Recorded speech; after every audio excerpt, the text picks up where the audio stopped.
போரும் அமைதியும். இதன் ஆசிரியர் லியோ டால்ஸ்டாய். பாகம் 4, பகுதி 4. டோலோக்காவுக்கும் நிக்கோலாஸ் ராஸ்டோவுக்கும் எதிராக பியர் அமர்ந்திருந்தார். வழக்கம் போல ஆவலோடு அதிகமாக உணவு அருந்தி மதுவும் சாப்பிட்டார். ஆனால் அவரை நெருங்கி இருந்தவர்கள் அவரிடம் ஏதோ ஒரு பெரிய மாறுதல் அன்று ஏற்பட்டிருப்பதாக கண்டார்கள். டின்னர் முடியும் வரையில் அவர் பேசாமல் மௌனமாக இருந்தார். சுற்றி பார்ப்பதும் விழிப்பதுமாக இருந்தார். அல்லது வெறித்த கண்களோடு பராக்கு புத்தியில் எதையோ பார்த்து கொண்டு மூக்கின் தண்டை தடவி கொண்டிருந்தார். அவருடைய முகம் அயர்வும் கவலையும் நிறைந்திருந்தது. தம்மை சுற்றி என்ன நடக்கிறது என்பதை அவர் பார்ப்பதாகவோ கேட்பதாகவோ தெரியவில்லை. ஏதோ ஒரு மனதிற்கு கஷ்டமான, இன்னமும் முடிவுக்கே வராத ஒரு பிரச்சனையில் அவர் கவனம் இழுக்கப்பட்டிருப்பதாக தோன்றியது. அவரை வருத்தி வந்த அந்த தீர்க்கப்படாத பிரச்சனை அவருக்கு அவருடைய மைத்துனி இளவரசி மாஸ்கோவில் சொல்லிய சில குறிப்புகளிலிருந்து தோன்றியது. தன் மனைவியிடம் டோலோக்காவ் அந்யோன்யமாக பழகுவதாக அவருக்கு சொல்லப்பட்டது. அவருக்கு அன்று காலையில் கிடைத்த ஒரு அனாமதேய கடிதங்களுக்கே இயல்பான வேடிக்கையான விதத்தில் இந்த விஷயம் சொல்லப்பட்டிருந்தது. அதாவது, அவர் தனது கண்ணாடிகளின் வழியாக சரியாக பார்க்க முடியவில்லை என்றும், டோலோக்காவுடன் அவருடைய மனைவி கொண்டுள்ள சம்பந்தம் அவர் ஒருவரை தவிர வேறு யாருக்கும் அது ஒரு இரகசியமாக இல்லை என்றும் அதில் சொல்லப்பட்டிருந்தது. இளவரசியின் குறிப்புகளையோ அந்த கடிதத்தையோ பியர் முற்றிலும் நம்பவில்லை. ஆனால் தமக்கு எதிராக அப்பொழுது உட்கார்ந்திருந்த டோலோக்காவை பார்ப்பதற்கு அவர் பயந்தார். ஒவ்வொரு தடவையும் டோலோக்காவின் அழகிய அகம்பாவமான கண்களை பார்க்க நேர்ந்த போதெல்லாம் ஏதோ ஒரு பயங்கரமான பூதகரமான ஒன்று அவருடைய ஆத்மாவில் கிளம்புவதாக அவருக்கு தோன்றியது. உடனே அவர் வேறு பக்கம் திரும்பிக் கொள்வார். தம்மை அறியாமலேயே தன் மனைவியின் கடந்த காலத்தை பற்றியும் டோலோக்காவுடன் அவளுடைய தொடர்பை பற்றியும் அவர் நினைவுக்கு வந்தபோது, தன் மனைவியை பற்றி அந்த கடிதம் குறிப்பிடாமல் இருந்திருந்தால் அந்த கடிதத்தில் எழுதப்பட்டிருந்தது உண்மையாக இருக்கும் என்றும் அல்லது உண்மையாகவாது தோன்றும் என்றும் பியருக்கு தெளிவாக தெரிந்தது. கடைசியாக நடந்த அந்த சண்டைக்கு பின்னால் டோலோக்காவ் தன் பழைய பதவிக்கு மீண்டும் அமர்த்தப்பட்ட பின்பு அவர் பீட்டர்ஸ்பர்க் நகரத்துக்கு திரும்பி வந்து தம்மை அணுகிய சம்பவத்தை அறியாமலேயே அவரது நினைவுக்கு வந்தது. பியர் அவருடைய ஆத்மார்த்த தோழனாய் இருந்தபடியால் அவருடைய வீட்டுக்கே டோலோக்காவ் நேராக வந்தார். தன் வீட்டில் அவருக்கு தங்க இடம் கொடுத்து வேண்டிய பணத்தையும் பியர் கொடுத்தார். தங்கள் வீட்டில் டோலோக்காவ் வசிப்பதை தான் விரும்பவில்லை என்று புன்னகையோடு ஹெலன் தம்மிடம் சொல்லியதும் அந்த சமயம் அவருக்கு ஞாபகத்திற்கு வந்தது. தமது மனைவியின் அழகை பற்றி பரிகாசமாக டோலோக்காவ் எப்படி தம்மிடம் புகழ்ந்து பேசினார் என்பதும் அவருக்கு நினைவிற்கு வந்தது. அன்றிலிருந்து அவர்கள் மாஸ்கோவிற்கு வருகிற வரை டோலோக்காவ் ஒரு நாள் கூட அவர்களை விட்டு பிரியவில்லை. ஆமாம், அவர் மிகவும் அழகாகத்தான் இருந்தார். எனக்கு அவரை தெரியும். என்னுடைய பெயரை அவமானப்படுத்தி என்னை கேலி செய்வது அவருக்கு விசேஷமாய் பிரியமானதாய் இருக்கலாம். ஏனென்றால் நான் அவருக்காக சிரத்தை எடுத்து அவருடன் சிநேகம் செய்து அவருக்கு உதவி செய்திருக்கிறேன். அது உண்மையாக இருந்தால் என்னை ஏமாற்றுவதால் அவருக்கு ஏற்படக்கூடிய இன்பத்தை என்னால் அறிய முடியும். ஆம், அது உண்மையாக இருந்தால். ஆனால் நான் அதை நம்பவில்லை. அதை நம்ப எனக்கு உரிமை கிடையாது. நான் நம்பவும் முடியாது என்று பியர் நினைத்தார். டோலோக்காவ் கொடுமைகள் செய்கிற காலத்தில் அவர் முகத்தில் ஏற்படக்கூடிய தோற்றத்தை பியர் நினைவு கூர்ந்தார். போலீஸ்காரனை கரடியின் முதுகில் கட்டி தண்ணீரில் எரிந்தபோதும், ஒரு காரணமும் இல்லாம ஒருவனை டூயல் சண்டைக்கு அழைத்த போதும், ஒரு தபால்காரனின் குதிரையை கை துப்பாக்கியால் சுட்ட போதும் அவர் முகத்தில் தோன்றிய தோற்றம் அவருக்கு நினைவுக்கு வந்தது. அதே தோற்றம் இப்பொழுது அவர் தம்மை பார்க்கும்போது அவர் முகத்தில் பெரும்பாலும் காணப்படுவதாக நினைத்தார். ஆம், அவர் ஒரு பயமுறுத்தக்கூடிய ஆசாமி. ஒருவரை கொல்லுவது என்பது அவருக்கு ஒன்றும் பிரமாதமே இல்லை. எல்லோரும் அவரை கண்டு பயப்படுவதாக அவருக்கு தோன்றலாம். அது அவருக்கு மகிழ்ச்சியாக இருக்கலாம். நான் கூட அவரை கண்டு பயப்படுவதாக அவர் நினைக்கலாம். உண்மையில் நான் அவரை கண்டு பயப்படத்தான் செய்கிறேன் என்று அவர் நினைத்தார். மறுபடியும் அந்த பயங்கரமான பூதகரமான ஏதோ ஒன்று அவருடைய ஆத்மாவில் கிளம்புவதாக அவர் உணர்ந்தார். டோலோக்காவும் டெனைசாவும் ராஸ்டோவும் பியரும் எதிராக உட்கார்ந்திருந்தார்கள். அவர்கள் மிகுந்த மகிழ்ச்சியோடு காணப்பட்டார்கள். ராஸ்டோ மிகுந்த மகிழ்ச்சியோடு தமது இரு நண்பர்களிடம் பேசிக்கொண்டிருந்தார். ஒருவர் ஒரு விபசாரன், மற்றொருவர் துணிகரமான ஒரு குதிரை வீரர். அந்த விபசாரணையாய் இருந்தவர் டூயல் சண்டையிலையும் ரொம்ப பிரசித்தி பெற்றவர். அவர் அடிக்கடி ஏதோ கவனமாய் இருந்த தடித்த உருவம் கொண்ட பியரை கேலியோடு நோக்கினார். ராஸ்டோ விரோதப்பான்மையோடும் பியரை பார்த்தார். ஏனென்றால் அந்த பியர் இந்த குதிரை வீரரின் கண்களில் ஒரு பணக்கார சிவிலியனாகவோ ஒரு அழகு சுந்தரியின் கணவராகவோ தோன்றியது ஒரு காரணம். அடுத்தபடியாக பியர் எதையோ நினைத்து கொண்டு பராக்கு முகமாய் இருந்தபடியால் ராஸ்டோ காட்டிய வணக்கத்திற்கு பதிலளிக்காமலும் ராஸ்டோவை கவனிக்காததாக காட்டிக்கொள்ளாமலும் இருந்தார். இது இரண்டாவது காரணம். சக்கரவர்த்தியின் ஆரோக்கியத்திற்காக குடிப்பதற்காக எல்லோரும் எழுந்தபோது பியர் சிந்தனையில் ஆழ்ந்த இடத்தை விட்டு எழுந்திருக்கவோ அல்லது தமது கோப்பையை உயர்த்தவோ செய்யவில்லை. நீர் என்ன செய்து கொண்டிருக்கிறீர்? மாட்சிமை தங்கிய சக்கரவர்த்தியின் ஆரோக்கியத்திற்காக இப்பொழுது குடிக்கும்படி அறிவிக்கப்பட்டதை நீ கேட்கவில்லையா என்று எரிச்சலான வெறியோடு ராஸ்டோ பியரை நோக்கி கத்தினார். பியர் பெருமூச்சு விட்டார். பணிவோடு எழுந்தார். தமது கோப்பையில் இருந்ததை காலி செய்தார். எல்லோரும் அமருகிற வரையில் அவர் நின்று கொண்டிருந்தார். தமது அன்பான புன்முறுவலை ராஸ்டோவுக்கு காட்டினார். ஹோ, நான் உம்மை அடையாளம் தெரிந்து கொள்ளவில்லை என்று அவர் ராஸ்டோவை பார்த்து சொன்னார். ஆனால் ராஸ்டோவின் கவனம் வேறு வழியில் இருந்தது. அவர் ஜே என்று கோஷமிட்டு கொண்டிருந்தார். நீர் ஏன் அவருடன் பேசாமல் இருக்கிறீர் என்று டோலாக்காவ் ராஸ்டோவை கேட்டார். அவரை விட்டு தள்ளும், அவர் ஒரு முட்டாள் என்றார் ராஸ்டோ.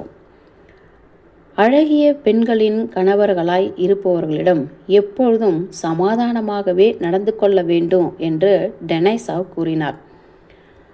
அவர்கள் என்ன பேசிக்கொள்கிறார்கள் என்பதை பியரால் கேட்க முடியவில்லை. ஆனால் அவர்கள் தம்மை பற்றி தான் பேசுகிறார்கள் என்பதை அறிந்தார். உடனே அவர் நிறம் சிவப்பாக மாறி வேறு பக்கம் திரும்பிக் கொண்டார்.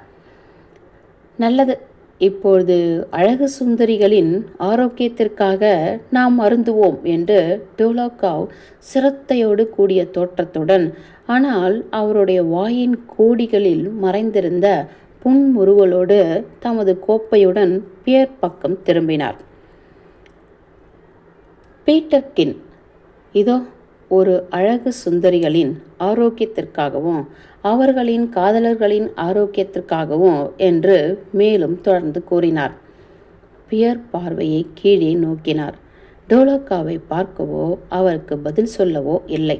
தமது கோப்பையில் இருந்ததை குடித்தார். குட்டுச்சோவின் கவிகள் அடங்கிய துண்டு பிரசுரங்களை சேவகன் வழங்கி வந்தான். அங்கு வந்திருந்த பிரதான விருந்தாளிகளின் பியரும் ஒருவர் ஆகையால் அவர் முன்பாக ஒரு பிரசுரத்தை வைத்தான். அவர் அதை எடுத்து போகிற சமயத்தில் டோலோகாவ் துணிந்து அவருடைய கையில் இருந்ததை பிடுங்கி வாசிக்க ஆரம்பித்தார். டோலோகாவை பியர் பார்த்தார். அவருடைய கண்கள் கீழே நோக்கின. அவருடைய ஆத்மாவை உறுத்தி வந்த இந்த பயங்கரமான பூதகரமான விஷயம் அந்த டின்னர் சமயத்தில் பெரிதாக வளர்ந்து அவரை ஆட்கொண்டு விட்டது. அவர் உடனே தமது பெரிய சரீரத்தை மேஜைக்கு குறுக்காக வளைத்து குனிந்தார். அதை எடுப்பதற்கு உனக்கு அவ்வளவு தைரியமா என்று அவர் கத்தினார். அந்த கூச்சலையும் யாரை பார்த்து அந்த கூச்சல் பிரயோகிக்கப்பட்டது என்பதையும் அறிந்த நெஸ்வேஸ்கியும் அவருடைய வலது பக்கத்தில் இருந்தவரும் திடீரென்று பீதியோடு பேச்சுக்காவிடம் திரும்பினார்கள். வேண்டாம் வேண்டாம், நீர் என்ன செய்ய நினைக்கிறீர் என்று அவர்களுடைய பீதியுற்ற குரல்கள் குசு குசுவென்று பேசின. டோலோகாவ் தெளிவான வேடிக்கையான குரூரமான தமது கண்களோடு பியரை நோக்கினார். அந்த பொன் சிரிப்பு இதைதான் நான் விரும்புகிறேன் என்று சொல்வது போல இருந்தது. உமக்கு அதை கொடுக்க முடியாது என்று தெளிவாய் அவர் சொன்னார். முகம் வெளிரி நடுங்கிய உதடுகளுடன் காணப்பட்ட பியர் திடீரென்று அந்த பிரதியை பிடுங்கினார். நீ நீ அயோக்கியன், உன்னை நான் சண்டைக்கு அழைக்கிறேன் என்று கூச்சலிட்டு தமது நாற்காலியை பின்னால் தள்ளி மேஜை முன்னால் இருந்து எழுந்தார்.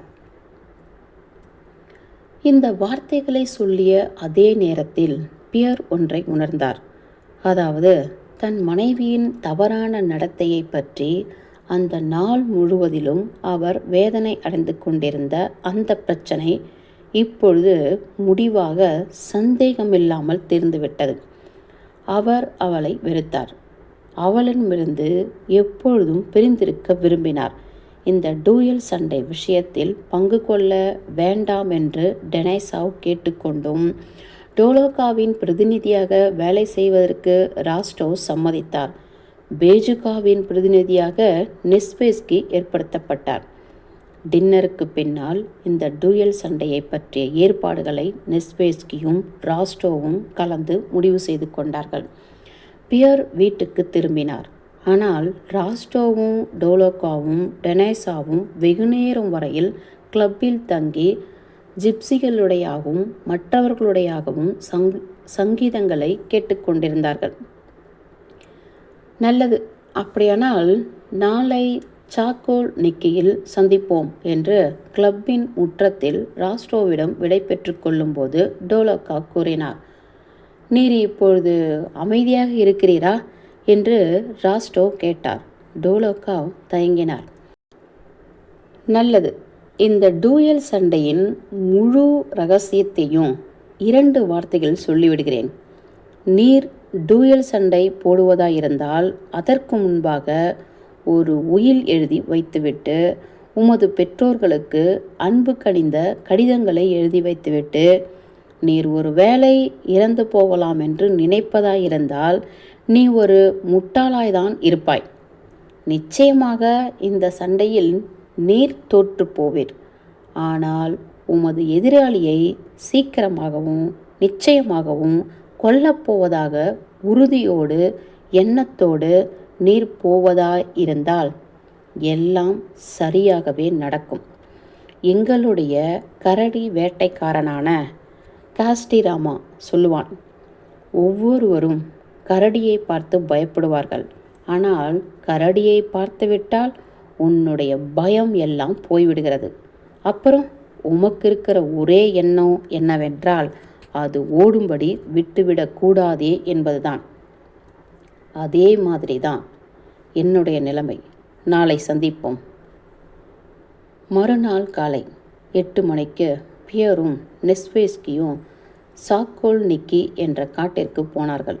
அங்கே டோலோகாவும் டெனைசாவும் ராஸ்டோவும் ஏற்கனவே இருந்தார்கள். அப்பொழுது செய்ய வேண்டிய காரியத்தை பற்றிய சிந்தனை எதுவும் இல்லாமல் வேறு எதையோ யோசித்து கொண்டிருப்பது போல பியர் காணப்பட்டார். அவருடைய சடைவான முகம் மஞ்சளாய் தோன்றியது. முந்திய இரவில் அவர் தூங்கவில்லை என்பது தெளிவாக தெரிந்தது. பாராமுகமாக சுற்றிலும் பார்த்து கொண்டிருந்தார். சூரிய வெளிச்சத்தின் ஒளியை கண்டு கண் கூசுவது போல தமது கண்களை இடுக்கிக் கொண்டிருந்தார். 2 பிரச்சனைகளில் அவருடைய மனம் ஆழ்ந்திருந்தது. ஒன்று, அவருடைய மனைவியின் தவறான நடத்தை.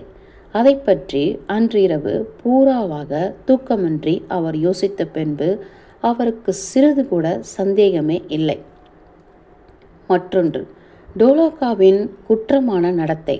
தமக்கும் அவருக்கும் எதுவும் இல்லையாகையால் தம்முடைய மானத்தை காப்பாற்ற அவர் கட்டுப்பட்டிருக்கவில்லை என்றும், அவருடைய இடத்தில் தான் இருந்தால் ஒருவேளை அந்த மாதிரியே செய்திருப்பேன் என்றும் பியர் நினைத்தார்.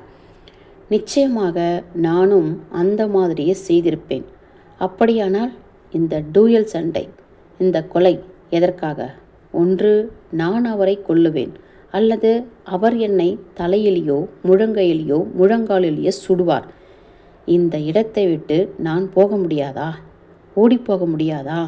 எங்கேயாவது போய் மறைந்து கொள்ள முடியாதா என்ற எண்ணங்கள் அவருடைய மனதில் ஓடிக்கொண்டிருந்தன.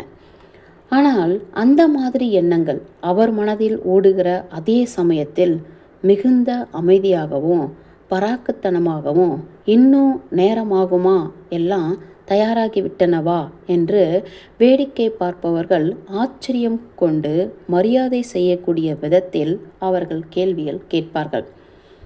எல்லாம் தயாரான பின்பு எல்லாத்தையும் காட்டும் பொருட்டு அந்த உறைபனியில் பட்டாக்கத்திகள் குத்தி வைக்கப்பட்டன.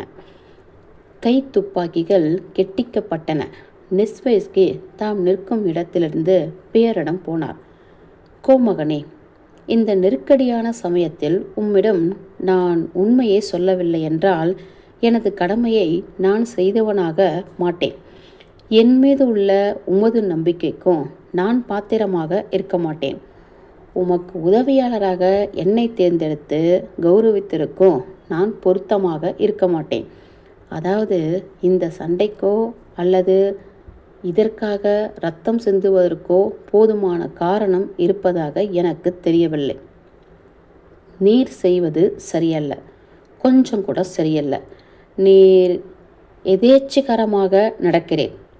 ஆமாம், அது பயங்கரமான முட்டாள்தனம்தான் என்று பியர் கூறினார். அப்படியானால் உமது வருத்தத்தை நான் போய் தெரிவிப்பதற்கு எனக்கு அனுமதி கொடும். உமது எதிராளி அதை ஒப்புக்கொள்வார் என்று நான் நிச்சயமாக நம்புகிறேன் என்று நெஸ்வேஸ்கி சொன்னார். இந்த விவகாரத்தில் சம்பந்தப்பட்ட மற்றவர்களும் இதை போன்ற விவகாரங்களில் சம்பந்தப்பட்ட ஒவ்வொருவரும் அந்த மாதிரி ஒரு சண்டைக்கு அவசியம் நேர்ந்து விட்டதாக ஒரு காலம் நம்பியதில்லை. கோமகனே, ஒருவருடைய காரியங்களை இனி சரி செய்ய முடியாது என்ற நிலைமைக்கு வளர விடுவதை விட ஒருவருடைய தவறை ஒத்துக்கொள்வது எவ்வளவு ஒரு உயர்வான கௌரவமாய் இருக்கும். இரு பக்கங்களிலும் எந்தவிதமான அவமரியாதையும் நேரவில்லை. நான் போய் சொல்வதற்கு எனக்கு அனுமதி தாருங்கள். இல்லை, பேசுவதற்கு அங்கே என்ன இருக்கிறது? எல்லாம் ஒன்றுதான். எல்லாம் தயாராக இருக்கின்றனவா? எங்கே போக வேண்டும், எங்கே சுட வேண்டும் என்பதை மட்டும் எனக்கு சொல்லும் என்று இயற்கையற்ற ஒரு புன்னகையோடு பியர் கூறினார். கை துப்பாக்கியை அவர் தமது கையில் எடுத்துக்கொண்டு அதனுடைய குதிரையை எப்படி அமுக்குவது என்ற விவரங்களை கேட்டுக்கொண்டிருந்தார். ஏனெனில் அதற்கு முன்பாக கை துப்பாக்கியை அவர் தன் கைகளில் எடுத்ததே இல்லை. அந்த உண்மையை அங்கு வெளிப்படுத்த அவர் விரும்பவில்லை. ஆமாம், அப்படித்தான் எனக்கு தெரியும். கொஞ்சம் மறந்து போய்விட்டது என்று அவர் சொன்னார். மன்னிப்பெல்லாம் கிடையாது, அதெல்லாம் எதுவும் கிடையாது என்று டோலோகாவ் டெனைசாவிடம் கூறினார். சமரசம் ஏற்பதற்கு அவர் முயற்சித்து கொண்டிருந்தார். அவரும் குறிப்பிட்ட இடத்திற்கு போய் சேர்ந்தார். டூயல் நடப்பதற்கு குறிப்பிடப்பட்டிருந்த இடம் ராஸ்தாவிலிருந்து சுமார் 80 அடிகளுக்கு அப்பால் இருந்தது. பனி வண்டிகளை ரஸ்தாவில் விட்டுவிட்டு அந்த தேவதாரு மரக்காட்டில் தெளித்து வைக்கப்பட்டிருந்த ஒரு இடத்திற்கு போய் சேர்ந்தார். அந்த காடெல்லாம் உருகி கொண்டிருக்கும் உறைபனியால் மூடப்பட்டிருந்தது. கடந்த சில தினங்களாகத்தான் உறைபனி உருக ஆரம்பித்திருந்தது. 2 எதிராளிகளும் மத்தியில் 40 அடி இடம் விட்டு இருவரும் அந்த மைதானத்தின் ஓரத்தில் நின்று கொண்டிருந்தார்கள். இவர்களுடைய பிரதிநிதிகள் மத்தியில் உள்ள இடத்தை அளந்தால் ஏற்பட்ட காலடி அடையாளங்கள் அந்த ஆழமான உறைபனி மீது காணப்பட்டன. நெஸ்பெஸ்கி டோலாக்காவினுடைய பட்டாக்கத்திகள் 10 அடி இடைவெளி விட்டு குத்தி வைக்கப்பட்டிருந்தன. அவைதான் எல்லைக்கோடுகள். பனி உருகி கொண்டிருந்தது. மூடுபனி நிறைந்தபடி இருந்ததால் 40 அடி தூரத்தில் எதையுமே பார்க்க முடியவில்லை. 3 நிமிஷங்களாக எல்லாம் தயாராய் இருந்தன. ஆனால் இன்னமும் அவர்கள் தாமதித்து கொண்டு மௌனமாக இருந்தார்கள். பகுதி 4 முடிந்தது.